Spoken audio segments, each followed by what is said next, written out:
Hello friends, my name is Perry and welcome to my channel, My Home Garden.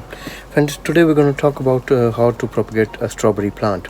We all grow strawberries and we love to grow them, and but come fall and winter they slowly start to die. Actually they are not really dead, but they just go into hibernation.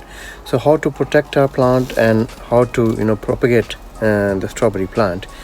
In this video, we will cover all those steps we need to take to grow your favorite strawberry plant. Friends, if your strawberry has started to grow runners, also called umbilicals, coming out of the main plant, then it's a sure sign that you can propagate your plant now. There are two ways of propagating the strawberry plant. One is you cut these shoots from the main plant and you grow them in the pots, or leave the new stems attached to the plant. Fill some small pots with compost. Press these shoots into the soil with help of some straws or some pins. This way, you don't detach the shoots from the plant and let them grow in the soil till they get good roots. Leave the plants like this, and after you see 7 to 8 new leaves on the plant, then you can cut the connecting cords and then let the plant grow independently. The only trouble with this method is you get loads of pots around the main plant. I have tried to propagate in both the ways. However, this method has better success rate than cutting the runners and growing them in the ground.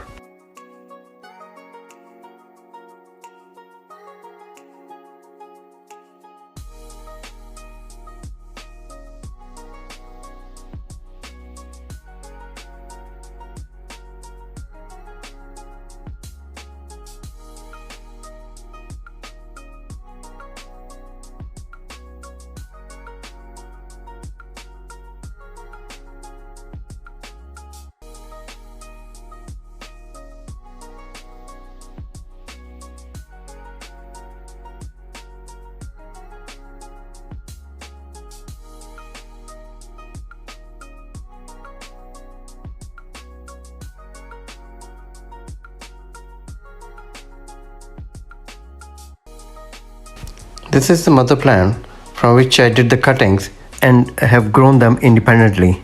I've already prepared this plant for the winter season now by cutting all the dead leaves and the shoots, because this gives the chance of new shoots to grow quickly in the pot and establish themselves before the winter starts. Also, the new leaves in the mother plant will get time to grow. These are all the shoots which I have cut off from my old plant. As you can see, they already have got roots on it and they are ready to go in the ground. All these shoots were attached to the main plant with the thin stem which you can see in this cutting.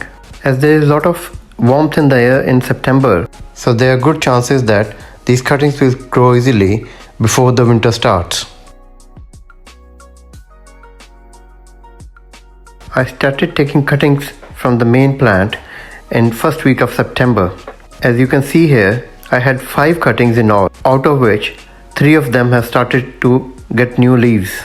I'm happy with the result because I just wanted to have few more plants for the next season.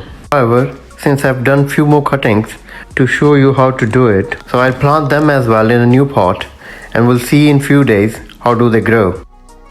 This is also one of my old cuttings which I did in first week of September, and it has already started to get new leaves and the roots have established. I prepared the cutting by cutting all the dead leaves and the stems from the side.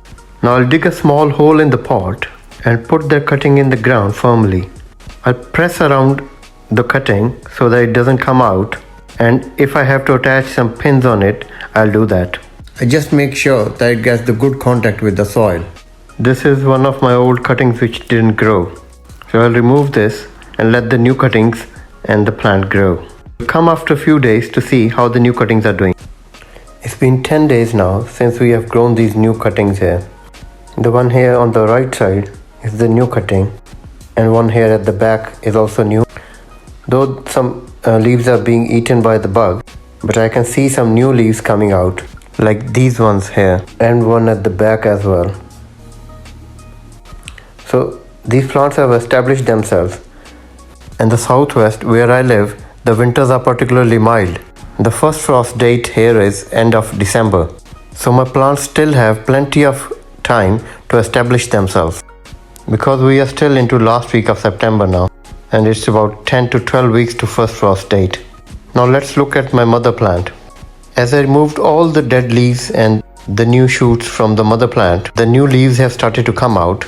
The plant looks quite green and healthy. Since it is still time for the winters to start, I'll dig around the plant and put some compost around it for the healthy growth of the new leaves.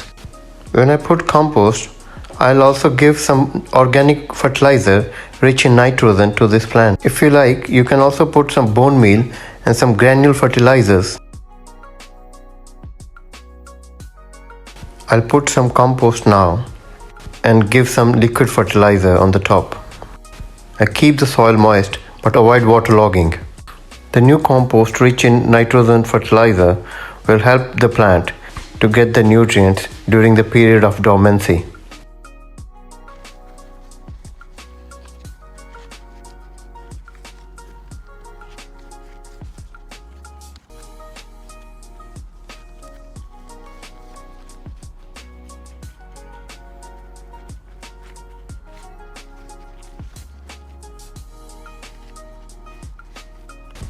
When you put the compost around the plant, make sure it doesn't go up to the root.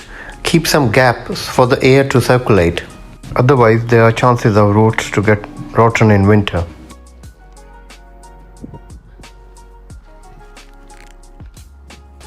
Just before winter, you can move the plant inside the garage or in your greenhouse.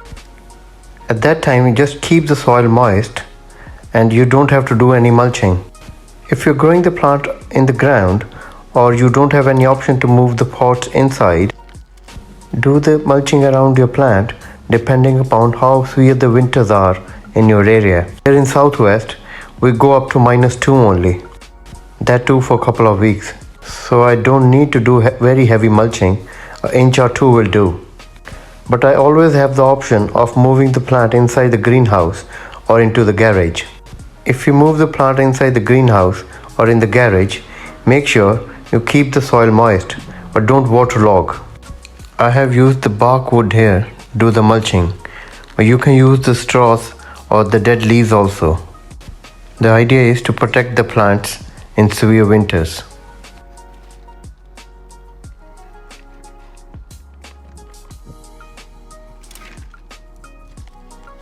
Now my plant is completely ready to face the winters.